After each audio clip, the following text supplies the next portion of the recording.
을 하기가 되게 힘드네요. 아무튼 오늘 함께 하나님의 말씀을 또 사모하셔서 이 자리에 나오신 우리 성도님들을 진심으로 환영합니다. 우리 함께 오늘 마태복음 2장의 말씀을 통해서 예수님께 경배하러 온 동방박사들의 이야기를 한번 묵상하도록 하겠습니다. 여러분, 성경에는요, 예수님이 탄생하신 후에 가장 먼저 그분 앞에 나와서 경배했던 두 부류가 기록되어 있죠. 하나는 누가복음 2장의 목자들이었고, 다른 하나는 오늘 본문의 말씀인 마태복음 2장의 동방박사들입니다. 누가복음 2장에 등장했던 이 목자들은 사회적으로 가장 낮은 천한 계층의 천한 사람들이었는 반면에 이 동방박사들은 당대의 지식과 학문을 대표하는 상류층의 사람들이었습니다. 그래서 예수님은 이 가난한 자와 부유한 자, 또 배운 자와 못 배운 자, 유대인과 이방인 모두의 구주이심을 두 부류의 경배를 통해서 이렇게 보여주고 있습니다. 이것은 오늘 우리에게 아주 중요한 이 메시지를 주는데요. 오늘 우리가 예배드리러 나왔는데 이 예배는 어떤 특정한 사람의 전유물이 아니라 인류 모두의 사명이라고 하는 사실입니다. 그런데 우리 마태복음 2장의 본문을 깊이 들여다보면 더 놀라운 점이 있어요. 당시 유대인들이 누구보다도 이 메시아의 탄생의 소식을 기다리면서 성경을 너무나 잘 알고 있었음에도 불구하고 정작 아기 예수님께서 태어나셨을 때 경배하지 않았습니다. 반면에 이 말씀과 율법을 잘 알지 못하던 이방인인 이 동방박사들은 별을 보고서 깨달아서 아주 먼 길을 달려와서 예수님 앞에, 그 아기 예수 앞에 무릎을 꿇었습니다. 이것은 바로 하나님께서 진정으로 찾으시는 사람이 누구인지 우리에게 잘 보여주는 한 사건이죠. 오늘 예배는 어떤 형식이나 지식의 문제가 아니라 간절히 주님을 찾는 그 마음의 문제라고 하는 것입니다. 오늘날 우리도 마찬가지죠.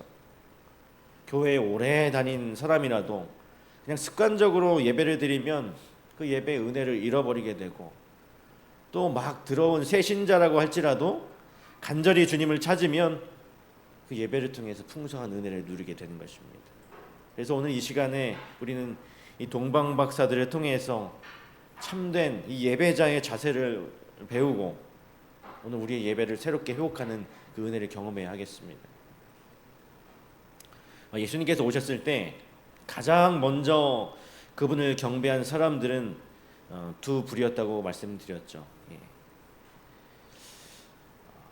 그리고 오늘 이 마태복음 2장에 먼 동방에서 찾아온 이 박사들이 등장합니다. 그런데 이 흥미로운 점은 이 두 부류가 당시 사회 속에서 서로 극과 극에 놓여 있었다는 사실이었어요. 아까도 말씀드렸지만, 조금 전에도 말씀드렸지만, 목자들은 가장 낮고 무시받는 그런 계층이었고, 또 유대 사회에서 목자는 이 법정에서도 증언을 해도 신뢰받지 못하는 그렇게 천시당하던 그런 직업군이었습니다. 항상 이 정결법을 지키기 어려워서 늘 부정한 사람들로 취급을 받았고, 배움도 없었고 생계에 허덕이는 그런 서민들이었습니다. 그러나 하나님께서 이 천사를 보내서 그들에게 가장 먼저 이 복음을 알리셨습니다. 그리고 목자들은 주저하지 않고 베들레헴으로 달려가서 아기 예수님께 무릎을 꿇고 경배를 하게 되었던 것이죠. 이 모습을 통해서 우리는 하나님께서 낮은 자를 먼저 부르시고 또 마음이 가난한 자에게 은혜를 베푸신다는 그 사실을 잘 보여주고 있는 것입니다. 반면에 이 동방박사들은 완전히 다른 배경을 가지고 있었어요. 그들은 당대 사회의 지식인이었고 학자였습니다. 천문학과 철학에 능통한 사람들이었습니다. 단순히 어떤 점성술사가 아니라 별을 연구하면서 국가와 사회의 그 길을 모색하는 그런 지성인들이었습니다. 그들이 높은 그 어떤 사회적 신분을 보장받았고 부유한 삶을 누리던 그런 사람들이었죠. 그런데 그들이 저기 멀리 이 메소포타미아 지역에서 별을 따라 예루살렘까지 와서 결국 아기 예수님께 무릎을 꿇게 되었습니다.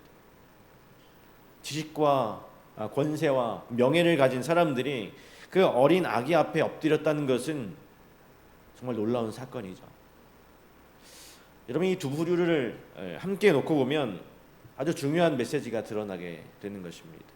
예수님은 가난한 자와 부유한 자와 무식한 자와 학식 있는 자, 유대인과 이방인을 가리지 않으시고 모두를 구원하시기 위해서 이 땅에 오셨다는 사실입니다. 그분은 이 목자들의 구주이심과 동시에 또 박사들의 주님이셨죠.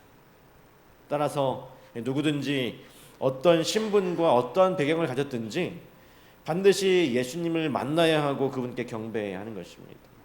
이것이 하나님께서 인류에게 주신 보편적인 사명이고 인생의 가장 큰 목적인 것이죠. 그리고 또 하나 우리가 주목해야 할 것은 유대인 종교 지도자들의 무관심이었어요. 메시아가 어디서 태어날지 성경적으로 잘 알고 있었음에도 불구하고 정작 그들은 예수님을 찾지 않았습니다. 반면에 멀리 이방 땅에서 온 이 박사들은 성경도 모르고 율법도 알지 못했지만 그 별 하나를 보고 진리를 깨달아서 먼 길을 달려왔던 것이었어요. 오늘 이것은 우리 신앙생활에 아주 큰 도전이 됩니다. 교회에 오래 다닌 사람이라도 습관적이고 무관심하다면 메시아를 놓칠 수밖에 없다는 사실을 보여주고 있는 것이죠. 그러나 이제 막 시작한 믿음 생활을 막 시작한 그 사람일지라도 간절히 마음으로 주님을 찾으면 누구든지 예수님을 만나서 경배할 수 있게 되는 것입니다. 그러므로 오늘 우리 여기 계신 우리 성도님들께서 예배는 특정 계층의 전유물이 아니고 또 어린아이든 어른이든 부자든 가난한 자든 오랫동안 신앙생활을 한 자든 이제 막 신앙생활을 한 새 신자든 모든 사람은 예수님을 만나야 하고 그분 앞에 무릎을 꿇어야 하는 것입니다. 이것이 인생의 가장 큰 가치이고 또 하나님이 우리에게 맡기신 가장 귀중한 사명이라는 사실을 꼭 기억하시고 오늘도 그 은혜의 부르심에 합당하게 응답하여 동방박사와 목자처럼 겸손히 예배에 참여하시는 우리 성도님들이 되시길 간절히 바랍니다. 또 오늘 이 마태복음 2장에서 우리가 반드시 붙들어야 할 귀한 복음의 진리는 누구든지 예수님을 만날 수 있다는 사실입니다. 여러분, 마태복음 2장의 기록은 그 누구도 배제하지 않고 그 누구도 차별받지 않고 모든 이가 주님을 만날 수 있음을 강하게 선포하고 있습니다. 당시 유대인들은 스스로를 뭐라고 생각했습니까? 하나님의 선민이라고 생각했죠. 그래서 그들은 이방인들을 어떻게 생각했어요? 이방인들을 막 무시했죠. 그리고 경멸했습니다. 이방인에게는 구원이 없다고 얘기했습니다. 하나님의 은혜는 결코 그들에게 임하지 않는다고 단정했어요. 그런데 놀랍게도 이 예수님의 초림을 맞이한 자들은 유대인들이 아니라 이방인이었던 동방박사들이었다는 사실입니다. 그들은 성전도 없었고 제사도 드릴 수 없었습니다. 율법조차 모르는 사람들이었어요. 그럼에도 불구하고 별을 보고 이 메시아의 탄생을 깨닫고 그 먼 길을 달려와서 그 경배의 자리에 서게 되었던 것입니다. 이 모습은 하나님께서 누구든지 간절히 찾는 자를 만나주시는 그 사실을 우리에게 보여줍니다. 성경은 분명히 말씀하죠. 구하는 이마다 얻을 것이요 찾는 이는 찾을 것이요 두드리는 이에게 열릴 것이니라. 오늘 이 약속은 어떤 한 사람에게만 국한된 것이 아니라 어떤 위치에 있든 과거가 어떻든 죄인이든 의인이든 누구든지 주님을 찾으면 반드시 만날 수 있다라고 하는 귀한 약속이 되는 것입니다. 목자들도 예수님을 만났고 박사들도 예수님을 만났습니다. 당시 가장 낮은 자와 가장 높은 자가 모두 동일하게 예수님을 만났어요. 오늘날 우리 교회의 현실도 똑같습니다. 어떤 분은 신앙생활을 오래 했음에도 불구하고 예배가 습관이 되어서 감격을 잃은 경우가 있습니다. 반대로 이제 막 교회에 발걸음을 옮긴 분이지만 간절한 마음으로 주님을 찾고 눈물로 기도할 때 하나님께서는 그 마음을 받으시고 큰 은혜를 부어주세요. 결국 우리가 이 신앙생활의 중요한 것은 어떤 경력이나 지식이 아니라 간절한 마음이라고 하는 것이죠. 오늘 우리가 살아가는 이 2025년 이 시대는 하나님을 찾기보다 자기 자신을 찾는 사람들로 가득한 그런 시대입니다. 그러나 바로 이 시대 속에서 이러한 시대 속에서 하나님은 여전히 간절히 주님을 찾는 그 예배자를 찾고 계시다는 사실입니다. 성공한 사람도 실패한 사람도 병든 사람도 또 건강한 사람도 누구든지 주님을 찾으면 만날 수 있고 이것이 바로 복음의 능력이라고 하는 것이죠. 그래서 오늘 우리 모두는요, 우리 매일의 삶 속에서 예수님을 찾고 찾아야 하는 것입니다. 어떤 예배뿐만 아니라 안식일 예배뿐만 아니라 가정에서 일터에서 또 길을 걸으며 어디서든지 주님을 구해야 하는 것이죠. 오늘 주님 제 삶 가운데 찾아와 주십시오. 그렇게 부르짖는 심령은 반드시 응답을 받게 되어 있습니다. 그리고 예수님을 만나게 됩니다. 우리 오늘 성도 여러분 기억하시기 바랍니다. 예수님은 멀리 계시지 않으세요. 그분은 언제나 우리 가까이 계십니다. 다만 우리가 그분을 찾느냐 찾지 않느냐의 문제일 뿐인 것입니다. 오늘도 간절히 주님을 찾는 우리 모두에게 풍성한 그 하나님과의 그 주님과의 만남의 은혜가 있게 되기를 간절히 소망합니다. 여기 동방박사들의 여정과 경배는 단순한 역사적인 사건이 아니었습니다. 오늘 우리의 예배가 어떠해야 하는지를 보여주는 아주 살아있는 모범이 되는 것이죠. 이 동방박사들의 예배에는 세 가지 중요한 교훈이 담겨져 있었습니다.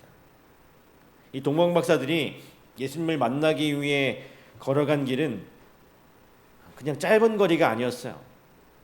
이 학자들은 이 메소포타미아 혹은 페르시아 지역에서 이제 예루살렘까지 거리가 약 1000km 정도 됐다라고 합니다.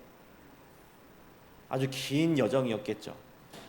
당시에 비행기나 자동차가 없었으니까 오직 낙타와 걸음을 의지해야 했습니다. 하루에 수십 킬로미터를 이동한다고 해도 얼마나 걸릴까요? 몇 달 아니면 1년 가까이 걸렸을지도 모르겠습니다. 낮에는 그 여행하는 그 여정길이 정말로 뜨거웠을 것이고 또 밤에는 또 추웠을 것이고 밤에 별을 따라 이동하면서 또 사막의 어떤 위험과 도적의 위협을 감수해야만 했을 것입니다. 이러한 여정이 단순히 호기심이나 가벼운 마음으로는 도저히 감당할 수 없는 그런 여정이었을 것입니다. 그들이 그토록 긴 시간과 삶의 안정을 내려놓고 그 별을 따라갈 수 있었던 그 이유는 바로 이 메시아를 만나서 경배하고자 하는 간절한 마음 때문이었습니다. 오늘 그 마음, 동방박사들이 그 메시아를 만나서 경배하고자 하는 그 간절한 이 마음은 바로 이 예배의 본질이 되는 것입니다. 이 예배라고 하는 것, 우리가 예배를 드리는데 이 예배라고 하는 것은 내 삶의 한가운데서 시간을 쪼개서 드리는 것이고 때로는 희생과 불편을 감수해야 하지만 꼭 그 예배의 자리를 지켜내야 하는 것입니다. 오늘 우리의 예배 생활을 한번 돌아봤으면 좋겠습니다. 조금 피곤하면 예배를 미루고 일이 바쁘면 우선순위에서 예배가 밀려나지 않는가. 그런데 성경 로마서 12장 1절에서는요 이렇게 말씀합니다. 너희 몸을 하나님이 기뻐하시는 거룩한 산 제사로 드리라. 너희 몸을 하나님이 기뻐하시는 거룩한 산 제사로 드리라. 여러분, 예배라고 하는 것은 편리함이 아니라 헌신입니다. 동방박사들이 그 먼 길을 마다하지 않았던 것처럼 오늘 우리도 이 예배를 위해 시간을 희생하고 나의 편리함을 내려놓고 마음을 쏟아야 하는 것입니다. 그때 우리의 예배가 하나님 앞에 향기로운 제물이 될 줄로 믿습니다. 이 동방박사들이 예수님께 온 목적은 분명했어요. 그에게 경배하러 왔노라. 마태복음 2장 2절에 보면 그에게 경배하러 왔노라. 그들은 설교를 들으러 온 것도 아니었어요. 기도의 응답을 얻으러 온 것도 아니었습니다. 병 고침을 받거나 축복을 받으러 온 것도 아니었어요. 오직 뭐 하기 위해 왔습니까? 경배하기 위해서, 하나님께 드리기 위해 온 것입니다. 오늘날 많은 성도들은 예배를 무언가를 얻는 자리로 생각합니다. 오늘 은혜를 받아야지, 오늘 말씀에서 위로를 얻어야지, 오늘 찬양에서 감동을 느껴야지. 물론 이런 은혜가 있어요. 하나님의 예배를 통해 우리에게 은혜를 주십니다, 하나님께서. 그러나 예배의 본질은 은혜를 받는 것이 아니라 하나님께 드리는 것입니다. 찬양을 드리고 기도를 드리고 말씀 앞에서 순종을 드리는 시간인 것입니다. 이 뭔가 받으러 오는 사람은 종종 실망할 때가 있어요. 오늘 설교가 좀 별로였네, 찬양이 내 마음에 와닿지 않네. 그렇게 말하면서 예배 시간에 왔다가 빈손으로 돌아가게 되는 것이죠. 그러나 여러분, 드리러 오는 사람은 어떤 상황에서도 은혜를 누립니다. 찬양이 단순해도 마음을 다해 드리면 그 찬양에 감격이 있어요. 설교가 짧아도 순종하려는 마음으로 받으면 은혜가 있습니다. 여러분, 이것이 살아있는 예배의 원리인 것입니다. 우리 사랑하는 성도 여러분, 예배를 통해 무엇을 얻을까 생각하지 마시고 오늘 내가 무엇을 하나님께 드릴까 고민하면서 예배의 자리에 나오게 되시길 간절히 바랍니다. 예배는 은혜의 소비가 아니라 하나님께 드리는 영광의 제사임을 여러분 잊지 마시기 바랍니다. 그리고 동방박사들이 아기 예수님께 드린 선물은 황금과 유향과 모략이었어요. 황금과 유향과 모략. 여러분, 이 예물들은 단순히 귀한 물건이 아니라 아주 깊은 신앙 고백과 예언적인 의미를 담고 있습니다. 황금은 이 왕에게 바치는 예물이죠. 이는 예수님을 만왕의 왕으로 인정하는 신앙의 고백이었습니다. 유향은 성소에서 하나님께 드리는 향으로 예수님이 단순한 인간이 아니라 참 하나님이심을 나타냅니다. 또 모략은 이제 시신을 장례할 때 쓰는 향품이었죠. 장차 예수님께서 십자가에서 죽으시고 인류의 구속을 이루실 것을 예표합니다. 여러분, 예물은 단순히 물질적인 가치의 문제가 아니라 내 마음을 담아서 드리는 신앙의 고백이에요. 오늘 우리가 드리는 헌금도 마찬가지입니다. 금액이 중요한 것이 아니라 그 속에 담긴 감사와 헌신이 중요한 것이죠. 헌금은 의무가 아닙니다. 헌금은 의무가 아니라 특권이고 예배의 중요한 한 가지 아주 중요한 일부이죠. 예물을 준비하면서 우리는 한 주간 지켜주신 하나님께 감사를 드리고 앞으로의 삶도 하나님께 의탁하는 그 믿음을 고백하게 되는 것입니다. 그럴 때 하나님께서 우리의 마음을 보세요. 우리가 드리는 예물이 아니라 단순한 어떤 금전이 아니라 감사와 헌신과 사랑이 표현될 때 하나님께서 그 예물을 기쁘게 받으시는 것입니다. 이 동방박사들의 예배는 우리에게 참된 예배자의 자세를 잘 가르쳐주고 있습니다. 그들은 먼 길을 마다하지 않는 헌신의 자세로 나아왔고 무엇을 얻기보다 하나님께 드리기 위해 예배했고 황금과 유향과 모략 같은 그 예물을 준비함으로 그들의 신앙의 고백을 드렸습니다. 오늘 우리들의 예배도 이와 같아야 하는 것입니다. 희생과 헌신이 있는 예배, 온전히 하나님께 드리는 예배, 그리고 감사와 헌신의 고백이 담긴 예물이 있는 예배가 되어야 하는 것이죠. 이때 우리의 예배가 살아 움직이고 하나님께 기쁨이 되고 우리에게 은혜가 되는 참 예배가 될 것입니다. 오늘 우리가 살아가는 2025년의 이 시대는요, 예배를 지켜내기 쉽지 않은 시대예요. 코로나19 이후로 온라인 예배와 비대면 문화가 일상화되면서 많은 성도들이 예배의 자리를 가볍게 여기게 되었습니다.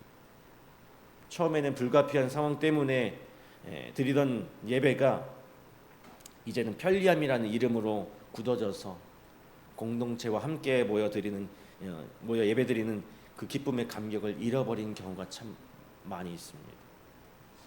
그런데 예배는 결코 우리가 그저 보는 관람이 아니죠. 예배는 참여이고 무엇보다도 하나님께 전인격을 드리는 시간이 되어야 하는 것입니다. 또한 오늘날 세상은 이 예배보다 더 매력적인 것들로 우리를 유혹합니다. SNS와 영상 콘텐츠, 끝없는 소비 문화, 바쁜 업무와 학업, 이런 것들이 우리의 예배를 미루게 만들고 때로는 아예 예배를 대신하도록 만듭니다. 그러나 여기 오늘 동방박사들을 보십시오. 그들은 거의 1년 가까이의 그 시간 동안 여행을 마다하지 않고 그 별 하나만 붙잡고 예배의 자리까지 달려나왔습니다. 반면에 예루살렘에 살던 사람들, 가까이에 있던 그 사람들은 메시아의 탄생의 소식을 들으면서도 그 자리를 외면했어요. 오늘 우리의 신앙의 현실도 이와 크게 다르지 않습니다. 그러므로 지금 우리에게 필요한 결단은 바로 예배를 향한 결단이 되어야 하는 것입니다. 이 예배를 우선순위에 두고 그 어떤 유혹과 방해가 와도 지켜내는 자세가 필요한 것이죠. 우리의 생명줄이고 하나님과 만나는 통로가 예배라는 사실. 이 예배를 포기하면 영혼이 메마르고 예배를 사모하면 영혼이 살아난다는 이 사실을 우리가 꼭 기억했으면 좋겠습니다. 오늘의 여러 가지 도전 앞에서 이 동방박사들처럼 예배를 위하여 결단하고 달려가시는 직상교회 성도님들이 되시길 간절히 바랍니다. 오늘 우리가 분명히 붙들어야 할 진리는 이것입니다. 예배는 받으러 오는 것이 아니라 바치러 오는 자에게 은혜가 임한다. 동방박사들이 멀리서 찾아와서 오직 경배하기 위해 무릎을 꿇었습니다. 그들은 아무것도 요구하지 않았어요. 오히려 황금과 유향과 몰약을 준비해서 왕이신 예수님께 바쳤습니다. 그들의 예배를 하나님께서 기쁘게 받으셨어요. 오늘 우리의 예배도 하나님께 드리는 나의 전인격적으로 나의 마음과 정성을 드리는 그런 예배가 되었으면 좋겠습니다. 항상 우리가 예배를 우선으로 두고 예배를 위해 희생하고 예배에 생명을 걸 정도로 그렇게 살아가심으로 우리의 가정이 살아나고 또 우리 교회가 살아나는 그런 귀한 역사가 일어났으면 좋겠습니다. 오늘 이 시간 주님 앞에 꼭 결단하셨으면 좋겠어요.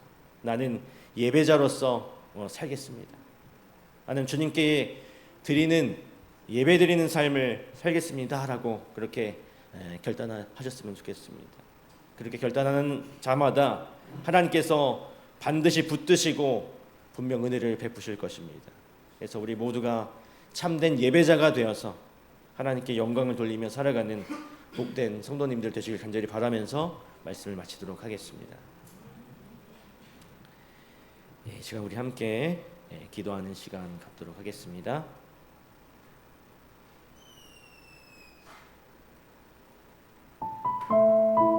오늘 기도 제목은 형식적이고 습관적인 예배자가 아니라 간절함과 헌신으로 주님을 찾는 참된 예배자가 되게 하소서. 또 두 번째, 가정과 일터와 교회 안에서 예배를 우선하는 결단을 내리게 하소서. 세 번째, 예배를 통해 교회와 가정과 영혼이 살아날 수 있도록 하소서. 이 세 가지 기도 제목과 또 우리 전도회를 위하여 또 구조자들을 위하여 또 기도해 주셨으면 좋겠습니다. 제가 어제 강화교회 한 여집사님으로부터 문자를 한 통 받았습니다. 여기 옆에 더샵 아파트에 언니가 살고 계시는데 그 언니를 꼭 교회로 인도했으면 좋겠다라고 연락이 왔습니다. 그래서 그 집사님과 통화를 하고 또 여기